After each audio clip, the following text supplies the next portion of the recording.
सत्य को खोजने वाले आप सब साधकों को हमारा नमस्कार।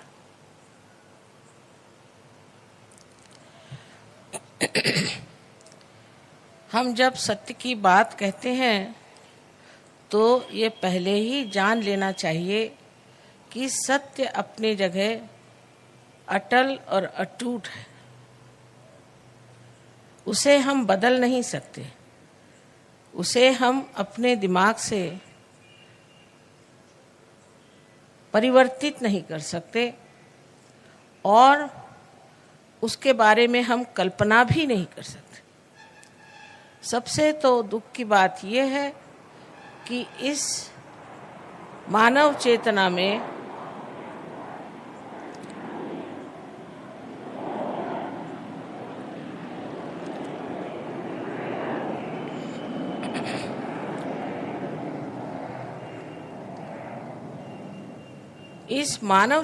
से हम जान भी नहीं सकते कि सत्य क्या है।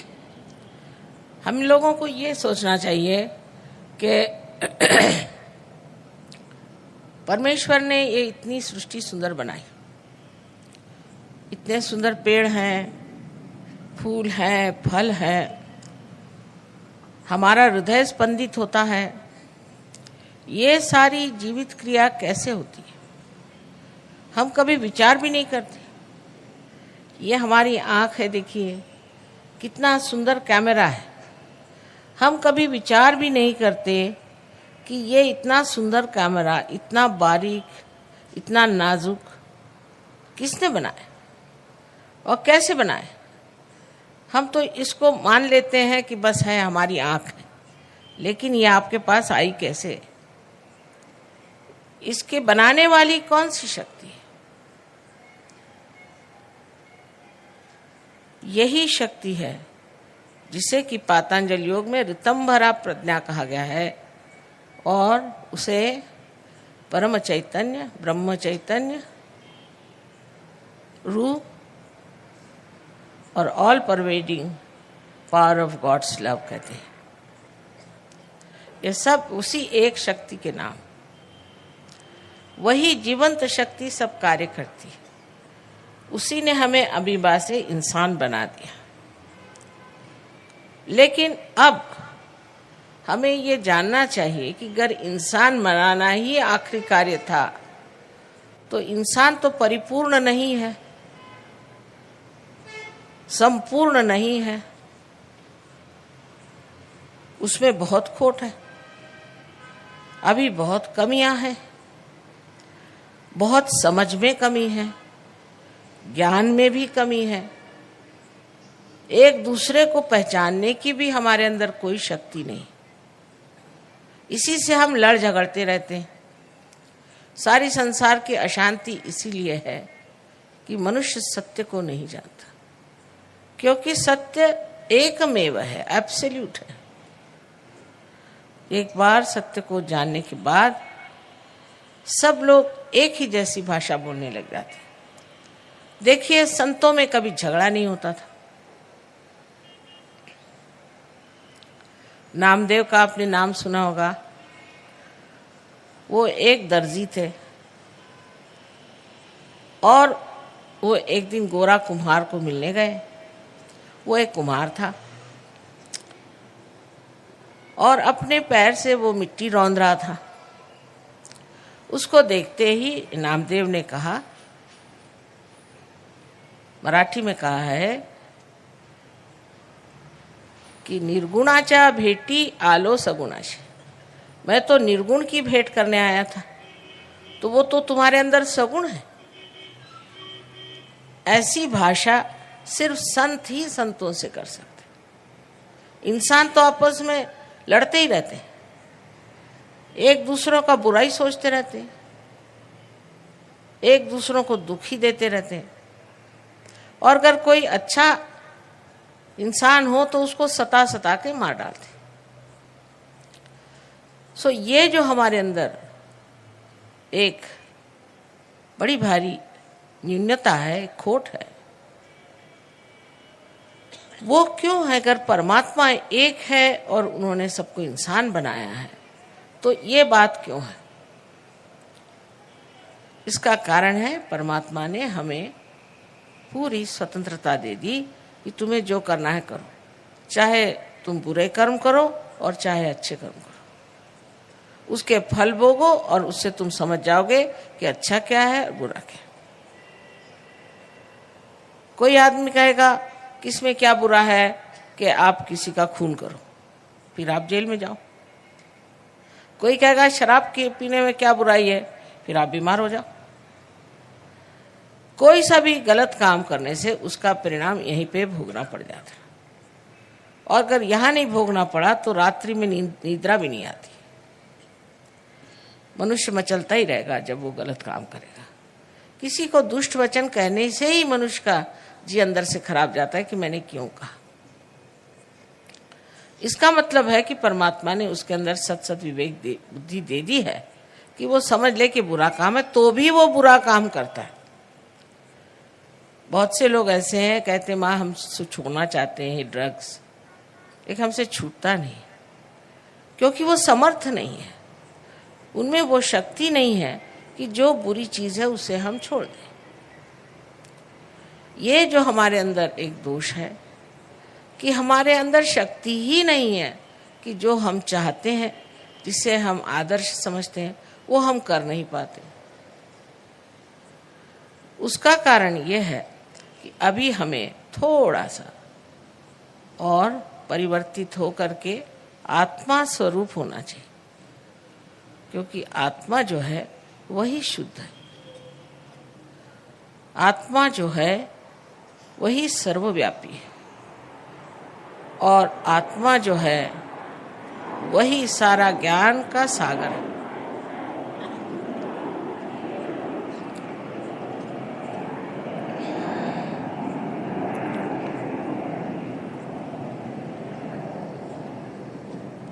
आत्मा से ही आनंद उद्भव होता है। सुख और दुख तो अहंकार की प्रणाली है।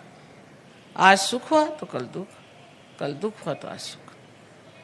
लेकिन आनंद एक ऐसी चीज है कि वो एकमेव आनंद मात्र, उसमें सुख और दुख ऐसे एक रुपया में जैसे दो बाजू होती वैसी नहीं होती। एकमेव चीज जो है वो है आनंद, और उस आनंद के सागर में तभी आप डूब सकते हैं जब आप आत्मा स्वरूप हो जाए। बड़े बड़े हमारे यहाँ साइंटिस्ट हो गए, उन्होंने बड़े बड़े खोज की, बहुत बहुत खोज हुई, उस खोज में बहुत सी चीज़ें पता लगाई। अंत में बनाया क्या? तो एटम बॉम्ब, जिससे सभी खत्म हो जाए। एक कर बटन दबा दीजिए, सारी दुनिया ही उड़ जाए। ये कोई अकल की बात है? ये कोई समझ की बात है? ये कोई विजडम की बात है? लेकिन बनाए, अंत में जाके पहुंचती चीज वही है जहां सर्वनाश हो। कुछ भी चीज बनाते हैं अंत में वो सर्वनाश की ओर जाता है।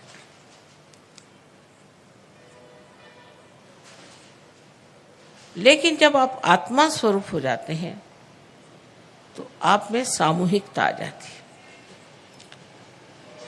माने ये कि जब कुंडलिनी आपकी जागृत होकर के और ब्रह्मरंध्र को छेदती है तो आपका संबंध ये चारों तरफ फैली हुई इस परम चैतन्य की शक्ति से एकाकारिता प्राप्त करती है। इस कुंडलिनी में जैसे इस यंत्र में ये एक कनेक्शन है, इसको लगाए बगैर ये यंत्र पूरी तरह से चल नहीं सकता। उसी प्रकार ये कनेक्शन लगाए बगैर मनुष्य का कोई अर्थ ही निकलता नहीं। जब ये कनेक्शन लग जाता है तब कितनी बातें हो सकती हैं, उसे सोचिए। एक तो ये कुंडलिनी जो है ये शुद्ध इच्छा है, बाकी जितनी भी इच्छाएं अशुद्ध हैं। आज मन किया कि चलो हम एक ज़मीन खरीद लें, फिर एक घर बांध लें, फिर हम एक मोटर खरीद लें, मन तृप्त ही नहीं होता। जिस चीज़ के लिए दौड़ते हैं, जिसको पाने के लिए मेहनत करते हो, जब सामने आके खड़ी हुई लगे दूसरी चीज़ में, उसका आनंद ही नहीं उठाया, दूसरी चीज़ में लग जाते। क्योंकि यह सारी इच्छाएं शुद्ध नहीं, अशुद्ध है। शुद्ध इच्छा हमारे अंदर, चाहे मानो चाहे नहीं मानो, एक ही है।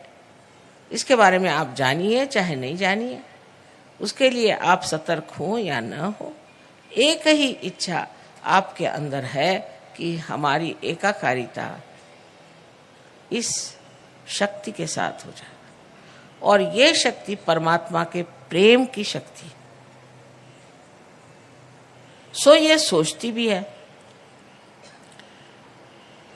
ये सब चीजों को बनाती है, सबको इकट्ठा लाती है, सबको कोऑर्डिनेट करती है, समग्र करती है, और सबसे अधिक तो ये प्यार करती है। तो जब ये शुद्ध इच्छा हमारे अंदर जागृत होती है और जब ये 6 चक्रों में से षट चक्र छेदन ऐसा कहा गया है शास्त्र, गुजरती है और ब्रह्मरंध्र को भेद देती है, तो कितने कार्य हो जाते हैं एक साथ, वो आश्चर्यजनक है। अभी आप लोगों के सामने ये परदेश के लोग आए हैं, करीबन सभी शराब पीते थे। वहाँ शराब न पीना माने, लोग समझते नहीं कि आप शराब नहीं पीते माने आप पागल तो नहीं। उनके यहाँ तो शराब पीना माने ऐसा है जैसे पानी पीने जैसा। सभी लोग शराब पीते थे, बहुत से लोग इनमें से ड्रग्स लेते थे, बहुत से लोगों को अनेक बीमारियां भी थी। यह आश्चर्य की बात है कि जिस दिन कुंडलिनी का जागरण हो गया, हठात सब छोड़ के खड़े हो गए, सब कुछ छूट गया और इतने सुंदर हो गए। आप जानते हैं पहले जमाने में जब यहाँ अंग्रेज थे, उनको एक भी अक्षर हिंदी का सिखाना मुश्किल था, एक वाक्य उनको समझाना मुश्किल। अगर उनसे कहना दरवाजा खोल दे तो कहना पड़ता था ऐसा कहो there was a cold day, नहीं तो उनकी खोपड़ी में नहीं घुसती थी हिंदी भाषा। बहुत कठिन लोग थे वो लोग। संस्कृत में आदि शंकराचार्य के सारे मंत्र बोल रहे हैं, अपने बच्चे नहीं बोल सकते। ये कहाँ से हुआ? आपके कुचिपुड़ी नृत्य हुआ, फिर उसके बाद में आपका संगीत, साउथ इंडिया का संगीत तो नॉर्थ इंडिया वाले नहीं समझते, नॉर्थ इंडिया का साउथ इंडिया वाले नहीं समझते। ये लोग दोनों ही संगीत में मजा उठा रहे हैं। ऐसी विश्वव्यापी शक्ति इनके अंदर आ गई है जो सारे विश्व का मिलन साध्य कर रही है, क्योंकि इनके सारे ही चक्र जागृत हो गए। इन चक्रों से ही हम अपनी शक्ति प्राप्त करते हैं, जिससे हमारा शारीरिक, मानसिक, बौद्धिक और आध्यात्मिक कार्य होता है। वो सारे के सारे चक्रों को कुंडलिनी जागृत करके और प्लावित करती है, नरिश करती है, और उस शक्ति के कारण हम लोग एकदम परिवर्तित हो जाते हैं। और अव्याहत जब ये शक्ति ऊपर से नीचे चलती, पूरे समय जब इस शक्ति का हमारे अंतर आंदोलन होते रहता है, तब फिर थकने की कौन सी बात, तब बीमार पड़ने की कौन सी बात। क्योंकि जब यही चक्र जो है मूलतः यही चक्र अगर हमारे शारीरिक, मानसिक, बौद्धिक और आध्यात्मिक उन्नति करते हैं, और अगर यही चक्र पूरी तरह से प्लावित हो जाए, तो हमारे आगे प्रश्न क्या रहेगा? फिर प्रश्न हो जाता है कि औरों को कैसे ऐसा किया जाए। हमें तो सब कुछ मिल गया, अब हम दूसरों को कैसे दें? अब ये कितने कितने दूर देशों से आए हैं, हैदराबाद के लोगों से मिले। ये सर्वव्यापी प्रकृति जो है वो अंदर जागृत हो जाती है, जिसे हम सामूहिक चेतना कहते हैं। तो जब कुंडलिनी का जागरण हो जाता है और जब वो हमारे तालु में छेदन करती है, तो ये स्थान सदाशिव का है। लेकिन उसका प्रतिबिंब हमारे हृदय में, आत्मा स्वरूप हृदय में, क्योंकि ये सदाशिव के चरण, जिसे कि हम गॉड ऑलमाइटी कह सकते हैं, ये कुंडलिनी छू लेती है तो आत्मा जागृत हो करके, आत्मा वैसे तो जागृत है ही किंतु हमारे चित्त में नहीं है, वो हमारे चित्त में आ जाता है।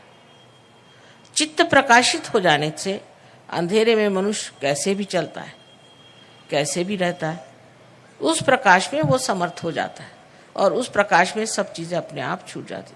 समझ लीजिए आप एक अपने हाथ में सांप लेके खड़े और अंधेरा, किसी ने कहा कि तुम्हारे हाथ में सांप है, इसे छोड़ो, तो जिद्दी आदमी कहेगा कि नहीं ये सांप नहीं, ये तो डोर है। अरे भाई सांप है, छोड़ दो, नहीं डोरी है। जैसे ही लाइट आ जाएगी फट से छोड़ देगा ना, उसको कुछ बताना तो नहीं पड़ता। ऐसे ही ये जितनी हमारे शत्रु हैं ये ऐसे भाग जाते, उनका अंत ही हो जाता है। अब सब लोग ये कहते हैं कि माँ ये कुंडलिनी का जागरण तो बड़ा कठिन होता था। अरे भाई हजारों वर्ष पहले की बात, कब वृक्ष बहुत बढ़ गया है बाहर, आपका समाज बढ़ गया, आपके लोग बढ़ गए, सारा सिविलाइजेशन बढ़ गया, तो क्या इसकी जड़ें नहीं बढ़ेंगी? इसकी जड़ें भी बढ़ गई और जड़ें बढ़ करके इसका स्रोत बढ़ गया। स्रोत से ही ये ज्ञान आया है और इस ज्ञान से ही ये जो आपका सृष्टि का जो कुछ भी विकास हुआ है वो नरिश हो जाएगा, वो प्लावित हो जाएगा। नहीं तो सब जगह यही कह रहे हैं कि अब तो डिस्ट्रक्शन आने वाला है। ये डराने की भी बात है, डिस्ट्रक्शन आ नहीं सकता। जिस परमात्मा ने इस सृष्टि को बनाया है वो इसको कभी भी नष्ट नहीं होने देगा, कितना भी इंसान मूर्खता करे। इसीलिए सहज का प्रादुर्भाव जो हुआ है वो ये है कि इसके प्रादुर्भाव से ये नष्ट होने वाला समाज, ये नष्ट होने वाली व्यक्ति, ये नष्ट होने वाले देश और ये नष्ट होने वाला विश्व सारा संभल जाएगा और एक नए तरह के लोग जागृत होंगे जिन्हें कि हम संत कहते हैं।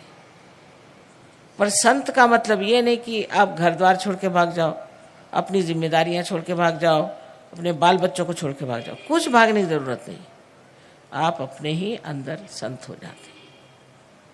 अब डॉक्टर साहब ने बता ही दिया कि तंदुरुस्ती ठीक हो जाती है, तबीयत ठीक हो जाती है, पर तबीयत ठीक होना ही सब कुछ नहीं है। अगर तबीयत ठीक भी हो गई तो आगे क्या? शांति तो नहीं मिली, आशीर्वाद तो नहीं मिला। ये सारी ही चीजें संपूर्णतः टोटलिटी में आपको मिल जाती है और आप इसके अधिकारी हैं। ये सोचना कि इतनी कठिन बात इतनी सरल कैसे। मैं एक मिसाल के तौर पे बताती हूँ कि घर समझ लीजिए एक टेलीविज़न का आप सेट ले जाएं किसी गांव में जिन्होंने कभी बिजली भी नहीं देखी और उनसे कहें कि साहब इसके अंदर सारे दुनिया के चित्र आएंगे, तो लोग कहेंगे क्यों बेकार बातें करते, डब्बे में कहाँ से आएंगे ऐसे सबके चित्र। लेकिन जब उसको मेंस में आप लगा देंगे तो वो कितना अभिनव है, कितना सुंदर है, कितना गौरवपूर्ण है, ये दिखाई देगा कि नहीं। इसी प्रकार आप भी इंसान जो बने हैं बिल्कुल उच्चतर स्थिति में है, उत्तम स्थिति में है। अब बस थोड़ा सा ही प्रवास और है जहाँ पर कि आपका कुंडलिनी का जागरण करना है और आपको वो स्थिति देनी है जिसे हम कहते हैं कि आत्मबोध। आत्मा का बोध होते ही न कि आप अपने ही बारे में जानते हैं पर दूसरों के बारे में भी जान जाते हैं।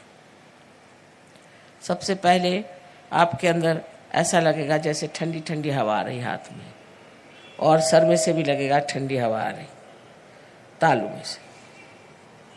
यही जो आपको हाथ में लग रहा है पहला अनुभव, पहली मर्तबा आप इस परम चैतन्य को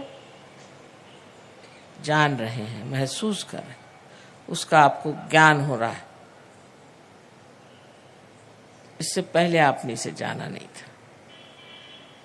उसके बाद दूसरी स्थिति आती है जिसमें आप निर्विकल्प हो जाते हैं। जब आप इसको इस्तेमाल करने लग जाते हैं, आपको आश्चर्य होता है, आप अपने हाथ से कुंडलिनी दूसरों की जगा रहे हैं, लोगों को ठीक कर रहे हैं और आनंद में मगन है। धीरे धीरे बिल्कुल आप निश्चिंत होकर के अनेक शक्तियों को प्राप्त कर लेते हैं और फिर आप निश्चिंत हो जाते हैं। आप में कोई विकल्प नहीं रह जाता, कोई शंका नहीं रह जाती, आप निर्विकल्प में उतर जाते हैं बहुत आसानी से। और उसके बाद आप लोगों को देने लगते हैं।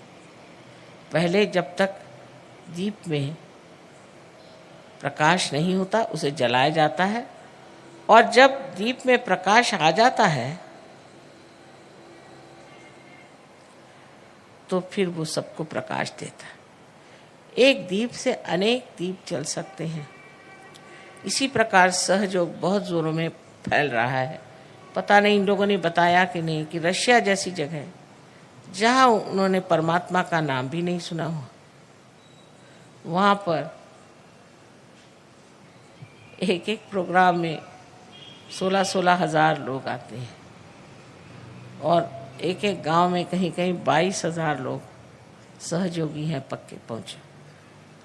सो ये देश अपना जो संतों की भूमि, जो योग भूमि है, जहाँ पर लोग इतना धर्म का कार्य कर गए, ये लोग तो सोचते हैं आप लोग महाभाग जो ऐसी महान देश में आप पैदा हुए,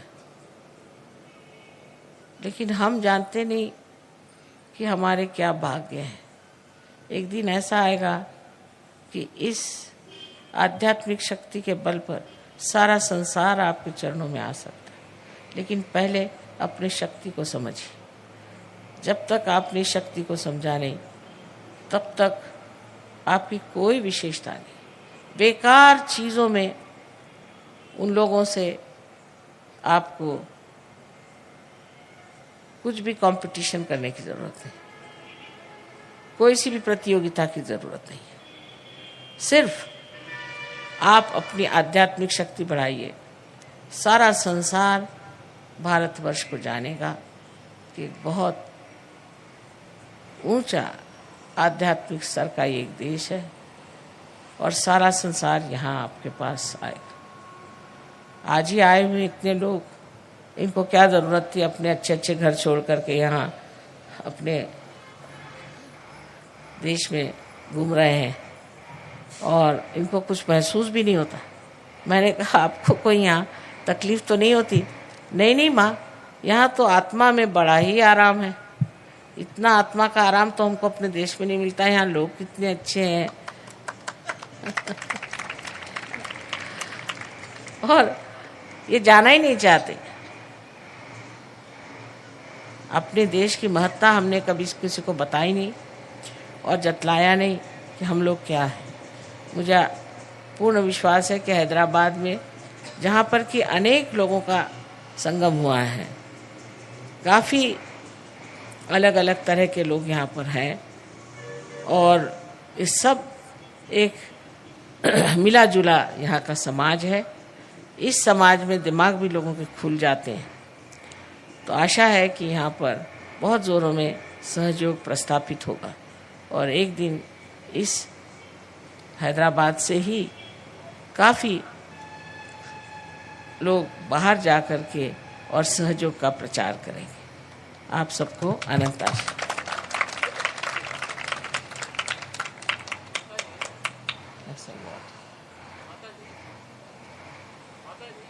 इसके ऊपर हम सीरियल क्यों नहीं बना सकते प्रचार के लिए?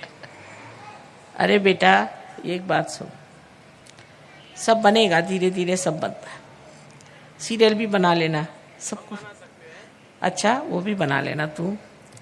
लेकिन एक बात है, अब देखो इस हैदराबाद में कितने लोग हैं, उसमें से कितने लोग आए। जिसका नसीब होएगा वही तो आएगा। तुम 17 सीरियल बनाओ, नहीं तो कुछ भी। नसीब की बात है, समझने की बात है। अभी सबसे कहा कि भाई पैर मत छुओ, मैं चल रही हूँ, फट से पैर पकड़ोगे तो गिर जाऊंगी, वो तक तो लोग समझते नहीं। फड़ाक से पैर में एकदम पकड़ लिया, मैं गिरने ही वाली थी। जब इतनी भी समझ नहीं, वो क्या सीरियल के असर में घुसेगा?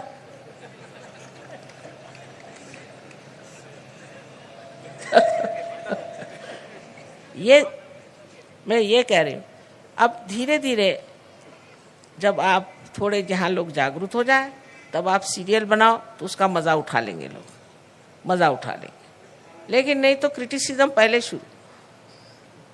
ये सीरियल,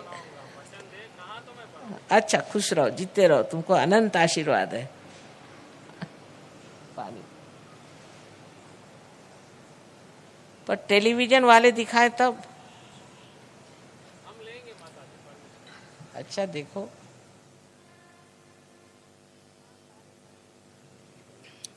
वहाँ सारे प्रदेश में सारे टेलीविजन पे हमारे भाषण हुए, सिवाय अपने देश में।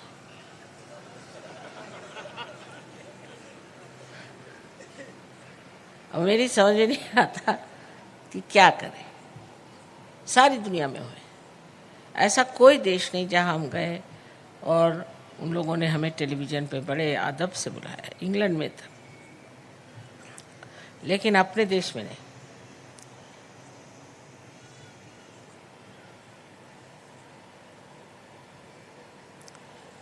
तो अब हम लोग, एक बात और भी होती है कि लोगों के मन में बहुत से प्रश्न होते हैं। तो आप लोग जो कुछ आपके प्रश्न हैं उसे आप लिख करके, और कृपया कल आप लेते आइएगा, मैं सबके आपको जवाब दे दूँगा।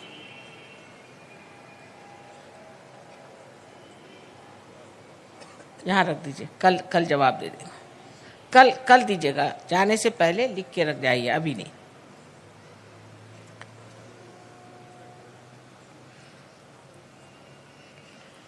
प्रश्नों के बारे में एक बात है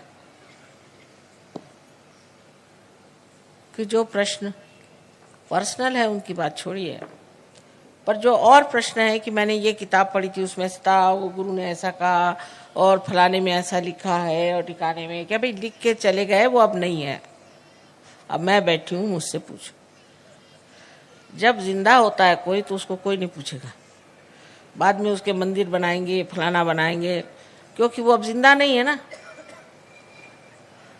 और जिंदा जो गुरु बैठा रहेगा वो तो कहेगा कि बेटे तू ये क्या कर रहा है। तो जिंदा को नहीं मानना चाहिए। एक खास प्रिंसिपल है इंसान का कि कोई जिंदा हो तो उसको नहीं मानो, मरने के बाद। क्योंकि जिंदा हो सकता है कि वो कहे कि भाई कि ऐसे नहीं करना चाहिए, वैसे नहीं करना चाहिए, उसको जेब में रख सकते हैं, तब ही होना चाहिए। अब रही बात सवाल जवाब, सो मैं काफ़ी होशियार हूँ, क्योंकि अब 21 साल से ये धंधा कर रही हूँ।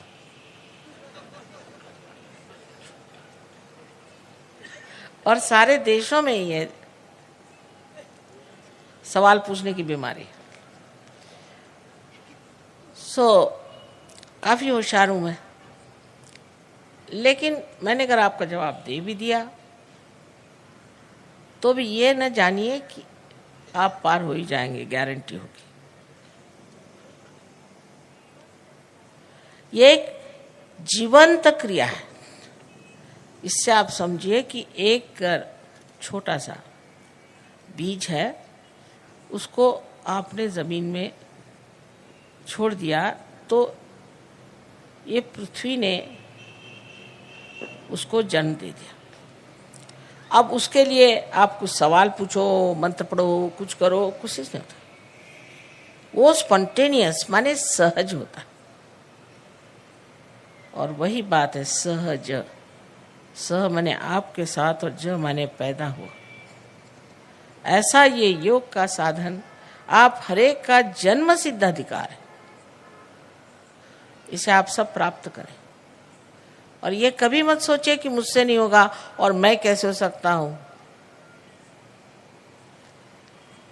तो अब हम लोग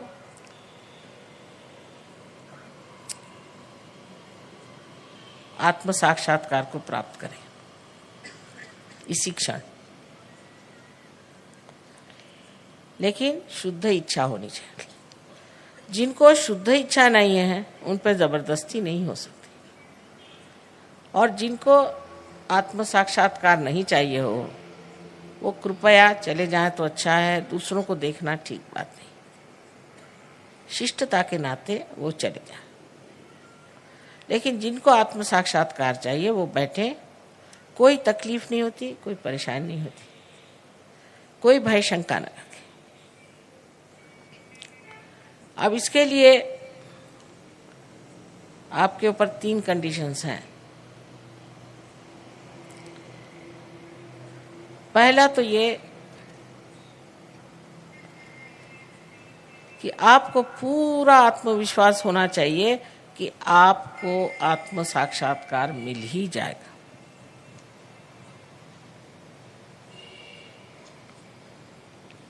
अपने और पूरा विश्वास होना चाहिए। दूसरा ये कि मैं दोषी हूँ, मैं पापी हूँ, मैं खराब हूँ। मतलब दुनिया भर के लोग पढ़ाते भी रहते हैं, बताते रहते हैं आप पापी हैं, पापी हैं, तुम पाप कर रहे हो, मेरे को पैसे दो, तुम्हारे पाप मैं धो दूंगा। ऐसे भी बहुत से लोग खुद ही पाप कर रहे हैं दूसरों को पैसे लेकर के, वो क्या पाप धोएंगे? कोई पापी नहीं, माँ की नज़र में कभी कोई पापी नहीं। हाँ, राक्षस है, दुष्ट है, लेकिन कोई पापी नहीं है। तो ये सोचना है कि भटके हुए लोग हैं, अंधेरे में बैठे हैं, अज्ञान में बैठे हैं, लेकिन कोई भी संसार में पापी नहीं है। तो दूसरी बात है कि मैं दोषी हूँ, मैं गिल्टी हूँ। ऐसे पहले ही से सोच के बैठोगे तो कुंडलिनी चढ़ेगी नहीं। यहाँ पर ये चक्र है लेफ्ट साइड में, ये पकड़ जाता है। और जो लोग ऐसा सोचते हैं उनका ये चक्र हमेशा पकड़ता है। और आपको पता है इस चक्र को पकड़ने से कितनी खराब बीमारियां हो जाती हैं। एक तो अंजाइना की बीमारी हो जाती है, और स्पॉन्डिलाइटिस की बीमारी हो जाती है, और तीसरी जो बात है कि हमारे अंदर जो कुछ भी संस्थाएं कार्य करती हैं, ऑर्गन्स कार्य करते हैं, वही आलसी हो जाते हैं, लिथार्जिक हो जाते हैं। इसलिए कृपया कोई भी अपने को दोषी न समझे। आपसे मैंने पहले कहा कि आपको अपना गौरव जानना है, आप गौरवशाली हैं। अपने प्रति एक तरह का मान रखना चाहिए और एक प्रसन्न चित्त होकर के बैठे, न कि अपने को बुरा भला कह करके।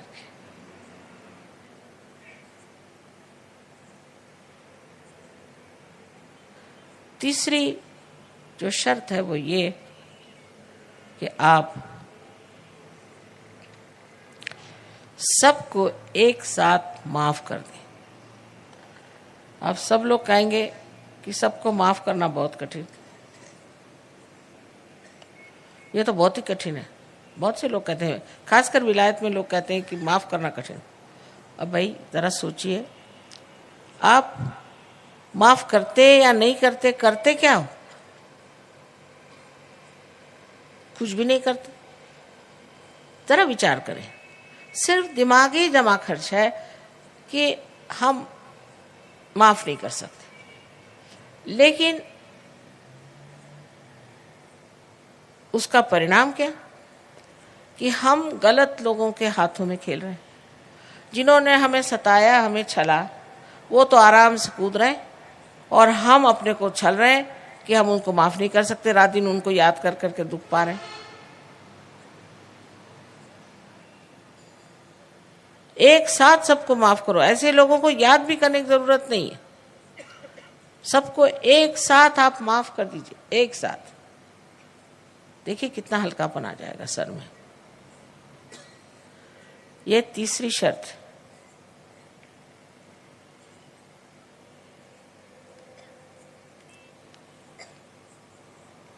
अब आपके लिए एक छोटी सी विनती है मुझे कि ऐसे भी आप ज़मीन पर बैठे हैं तो बहुत ही अच्छा है, लेकिन तो भी जूते उतार लें तो अच्छा रहेगा।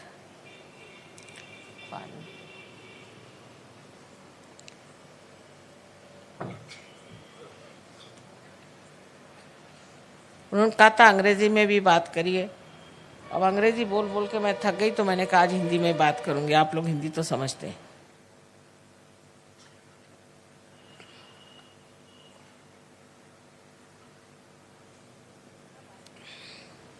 अंग्रेजी में क्या बात करें, अंग्रेजी भाषा तो इतनी गड़बड़ है कि आत्मा को भी स्पिरिट बोलेंगे, शराब को भी स्पिरिट,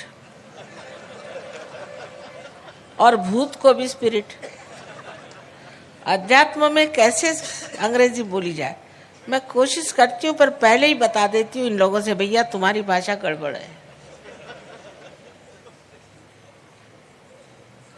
3 विरोधी चीजों के लिए एक ही शब्द।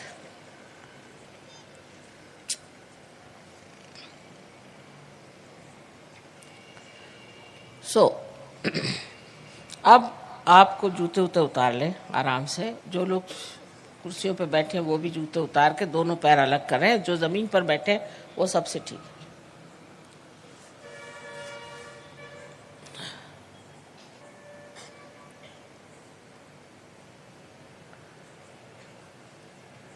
अब मेरी 3 शर्तें याद रखें, वो भूलनी नहीं।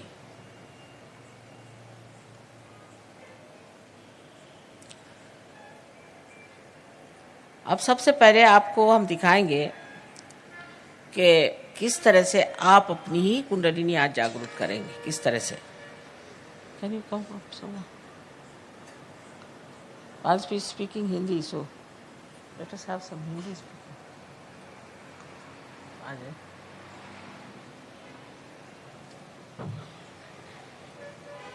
अब ये आपको दिखा देंगे और हम भी आपको बता रहे हैं कि अपना लेफ्ट हैंड जो है, लेफ्ट हैंड उसको हमारी ओर करें।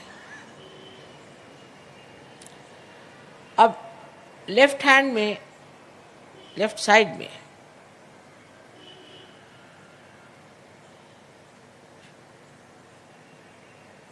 जो शक्ति है वो इच्छा शक्ति है, पावर ऑफ डिजायर, इच्छा शक्ति। जब आपने ऐसे हाथ कर दिया तो आपने ये कह दिया है कि हमें इच्छा है कि माँ हमें आत्म साक्षात्कार मिले। इसको पूरी समय ऐसा रखें। और राइट हैंड जो है ये क्रिया शक्ति है, इसी से हम अपने चक्रों को ठीक करेंगे। तो सबसे पहले राइट हैंड हम अपने हृदय पे रखें। मैंने आपसे बताया हृदय में आत्मा का प्रतिबिंब है। उसके बाद हम अपना हाथ पेट के ऊपरी हिस्से में रखेंगे। सब काम हम लेफ्ट साइड में कर रहे हैं।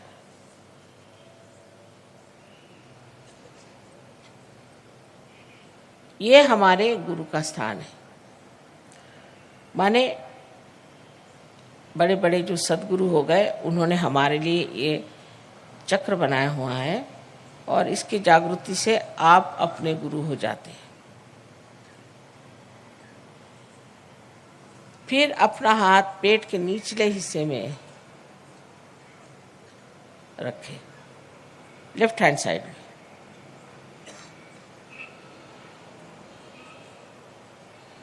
फिर यही हाथ ऊपर ले जाएं, फिर से लेफ्ट हैंड साइड में अपने पेट के ऊपरी हिस्से में रखें, फिर से हृदय पे रखें। अब ये हाथ अपनी गर्दन और अपना कंधा इसके बीच के कोण के ऊपर रखें, कोण में जहां तक पीछे जा सकता है, और गर्दन को राइट साइड में मोड़ लें। मैंने आपसे अभी बताया कि ये चक्र पकड़ने से क्या बीमारियां हो जाती हैं। अब अपने हाथ को, राइट हैंड को पूरी तरह से आड़ा इस तरह से अपने माथे पर रखें, कपाल पर। और पूरी तरह से गर्दन नीचे झुका लें।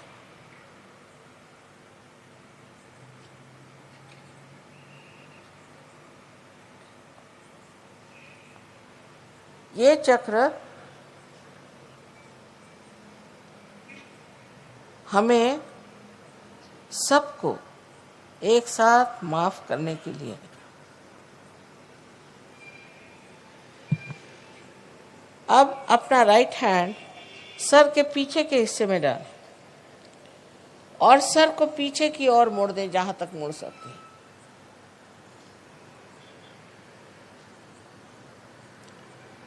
इस जगह अपने को दोषी न ठहराते हुए, अपनी गलतियां न गिनते हुए, अपने ही समाधान के लिए आपको कहना चाहिए कि हे परम चैतन्य, हमसे कोई गलती हुई तो क्षमा करो। ये बाद में होगा, अभी आप जान लीजिए चक्र इसी कार्य के लिए। अब अपना हाथ पूरी तरह से फैला दीजिए और हथेली के बीच का हिस्सा बराबर आपके सर के तालू के ऊपर रखा जाए और उसे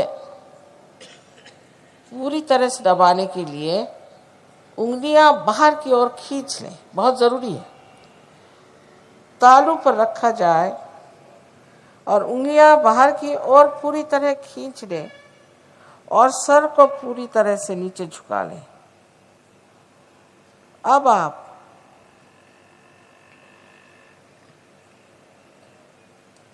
अपने हाथ को पूरा दबाव डाल करके इस तरह से घुमाएं कि आपके सर की जो स्कैल्प है, चमड़ी है, वो घूमेगी घड़ी के कांटे जैसे। उस दिशा से घुमाइए जैसे घड़ी के कांटे घूमते हैं, 7 मरतबा।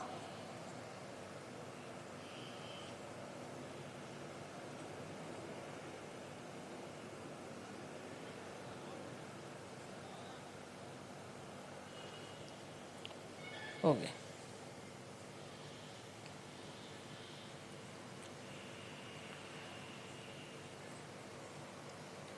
इतना ही बस करना है। अब आपके पास चश्मा हो तो निकाल लीजिए, क्योंकि अब आंखें बंद करनी है। और पेट पे अगर कुछ चीज़ तंग हो या गर्दन में तो उसे भी ज़रा कम कर लें।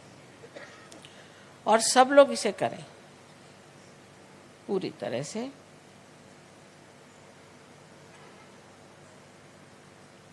फिर से मैं कहूँगी कि प्रसन्न चित्त हो जाए।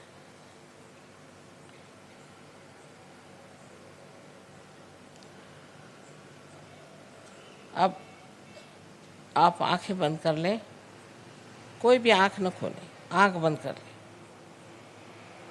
और अपना हाथ हृदय पे रखें। अब एक प्रश्न आप अपने मन में मेरे लिए पूछें। मुझे आप श्री माता जी कहें या चाहे माँ कहें। आप प्रश्न पूछिए, माँ क्या मैं आत्मा हूं? 3 बार प्रश्न पूछे।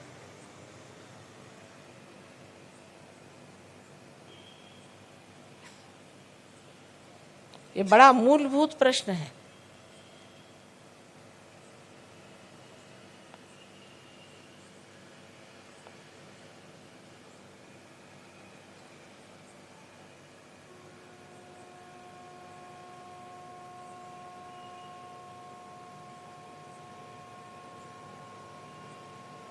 अब आप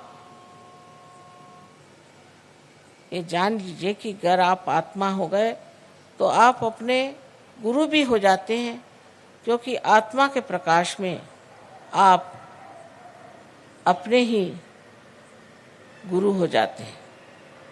इसलिए आप कृपया अपना राइट हैंड पेट के ऊपरी हिस्से में रखें, लेफ्ट हैंड साइड पर उंगलियों से दबा लें इस गुरु तत्व को। अब यहाँ दूसरा प्रश्न मुझसे करें, माँ क्या मैं स्वयं का गुरु हूँ? माँ क्या मैं अपना ही गुरु हूँ? क्या मैं अपना ही मास्टर हूँ? यह सवाल आप मुझसे 3 बार पूछिए अपने मन में।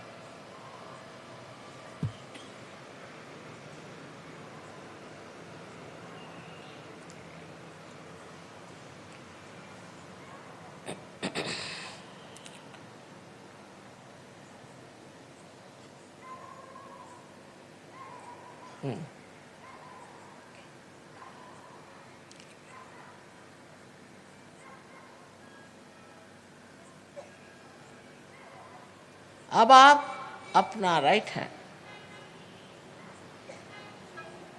पेट के निचले हिस्से में लेफ्ट हैंड साइड में रखें और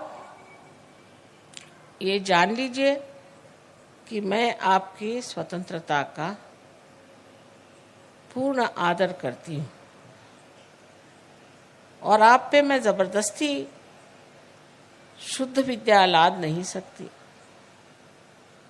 जो शुद्ध विद्या इस चक्र से आपको पूरा ज्ञान कराएगी परमात्मा की शक्ति का। इसलिए आपको यहाँ कहना होगा 6 मर्तबा, क्योंकि इस चक्र में 6 पंखुड़ियाँ हैं।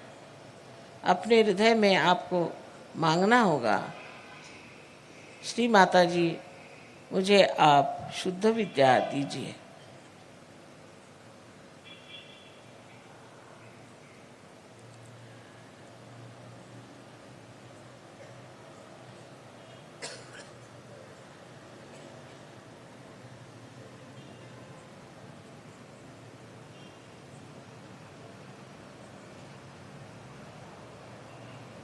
अब आप अपना हाथ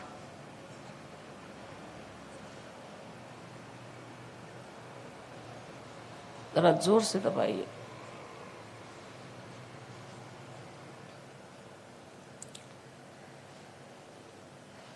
जैसे ही आप शुद्ध विद्या मांगते हैं वैसे ही कुंडलिनी का जागरण शुरू हो गया, लेकिन उसके लिए ऊपर के जो चक्र हैं उन्हें हमें खोल देना होगा। आप अपना राइट हैंड आप उठा करके पेट के ऊपरी हिस्से में लेफ्ट साइड में रखें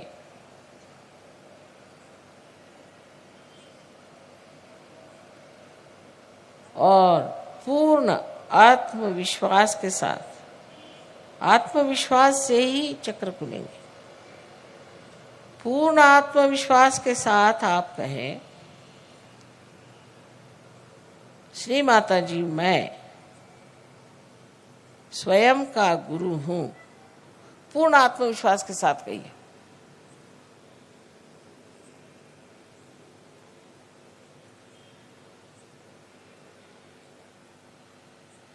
दस मर्तबा 10 बार कहिए, 10 times।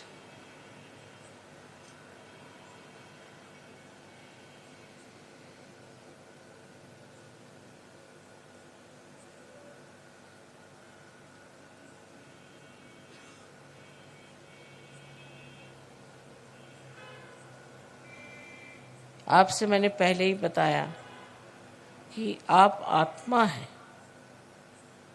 आप ये शरीर, बुद्धि, मन, अहंकारादि उपाधि नहीं, किंतु आप शुद्ध आत्मा हैं। अब अपना राइट हैंड आप हृदय पे रखें और पूर्ण विश्वास के साथ आप 12 मर्तबा कहिए, श्री माता जी मैं शुद्ध आत्मा हूँ। श्री माता जी मैं शुद्ध आत्मा हूँ। अपनी अपनी भाषा में कहिए, जिस भाषा में कहना चाहे। 12 मर्तबा कहिए।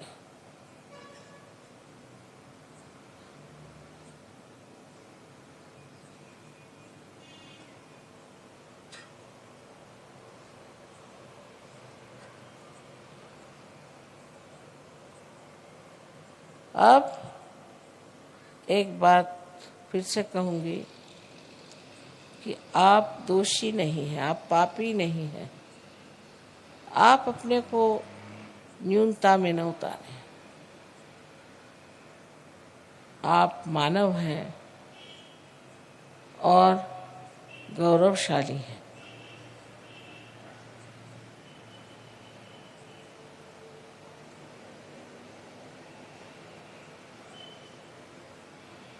चारों तरफ फैला हुआ परमात्मा का ये प्यार, ये समुद्र है क्षमा का। आप कोई ऐसी गलती नहीं कर सकते कि जो इस समुद्र में पूरी तरह नष्ट ना हो जाए। इसलिए आप अपने ही को क्षमा करें और अपना राइट हैंड, अपना कंधा और अपनी गर्दन इसके बीचों बीच रखें और अपनी गर्दन राइट साइड को पूरी तरह से मोड़ दें। यहाँ पर आपको 16 मर्तबा कहना होगा,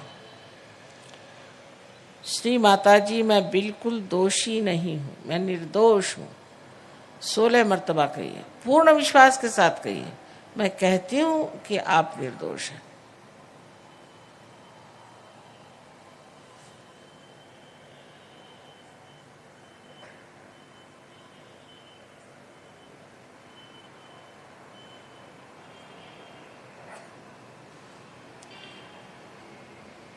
फिर से यही कहना है कि आप किसी को क्षमा करें या न करें, आप कुछ नहीं करते, पर अगर आप क्षमा नहीं करते हैं तो आप गलत हाथों में खेलते हैं।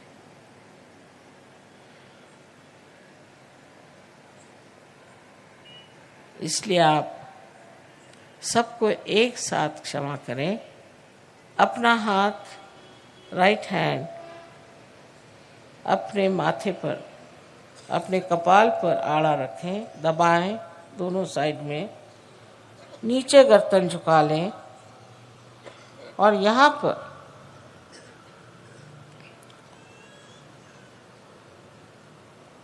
पूर्ण आत्मविश्वास से कहें, श्री माता जी मैंने सबको एक साथ क्षमा कर दी, मैंने सबको एक साथ क्षमा कर दिया है। कितने बार कहने की बात नहीं, हृदय से कहना होगा, माँ मैंने सबको एक साथ क्षमा कर दिया।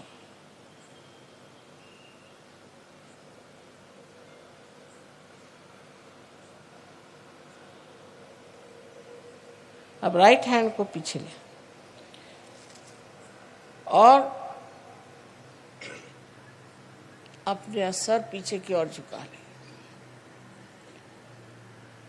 इस जगह अपने समाधान के लिए, अपनी गलतियां न गिनते हुए, अपने को दोषी न ठहराते हुए, अपने ही समाधान के लिए आपको कहना होगा हृदय के साथ, हे परम चैतन्य, हमारे हाथ से अगर कोई गलती हुई हो, जाने अनजाने, तो कृपया माफ कर दीजिए। ये भी हृदय से कहें, कितने बार कहने की बात नहीं।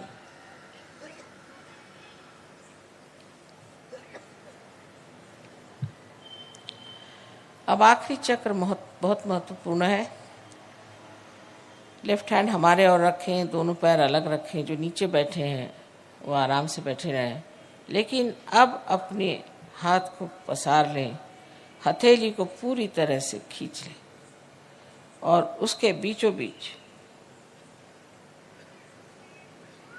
जो जगह है उसको आप बराबर अपने तालू पर, जो कि आपके बचपन में एक बहुत स्निग्ध सी हड्डी थी, उस पर रखें और अपनी गर्दन झुका लें पूरी तरह से। अपनी उंगलियों को पूरी तरह से खींचें बाहर की ओर, जिससे पूरा दबाव आपके स्कैल्प पर, आपके सर की चमड़ी पर पड़े। अब ये जान लीजिए कि मैं आपकी